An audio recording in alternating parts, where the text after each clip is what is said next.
আছে, ঠিক আছে, আমি এর বেশি 1 টাকা আবার বর্তমানে দিতে পারতাছি না, ঠিক আছে? এই দেখ তো আমি 1 লাখ টাকা দিয়ে দিব না, পরে এটা রাখ আপাতত বেটা। আচ্ছা 50 টাকা দিলি? টাকা এটা তুই আসসালামু আলাইকুম।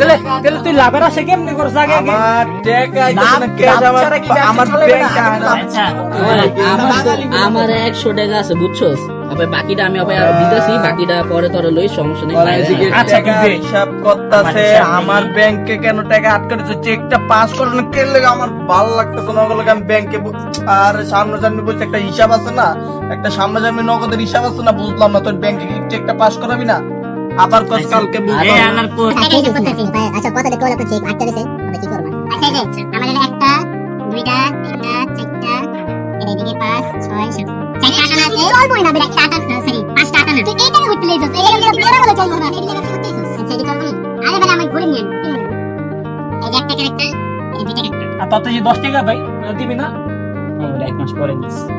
ঠিক আছে দিস সমস্যা নেই এই যে কার্ড মাইট লাগে তুই বলছিস আরে কোন ব্যবসা মাস না আমরা কোন থেকে কার্ড আছে না আবার ভালো সিমেন্ট আছে একটা বাড়ি বিশাল বিশাল টিক দাও কি উদা বিলি ও মামা আচ্ছা ঠিক আছে লো হয়ে গেছে আচ্ছা যে আমরা এটা তো দিলাম আমার ব্যাংকে কি মাস থেকে 4 মাস ছাড়া এই যে আমি 100 টাকা দিছি আপা মামা ঠিক আছে তাহলে আপনি তো হিসাব নিলে তুই দাম গা মামা হিসাব আছে তুই আচ্ছা হিসাব নিলে তো হইলো ঠিক আছে মামা আপা হন সবাই একটা কথা বলতেছি সবাই দিকে দেই তাহলে আপনি চিলটা তাহলে মারি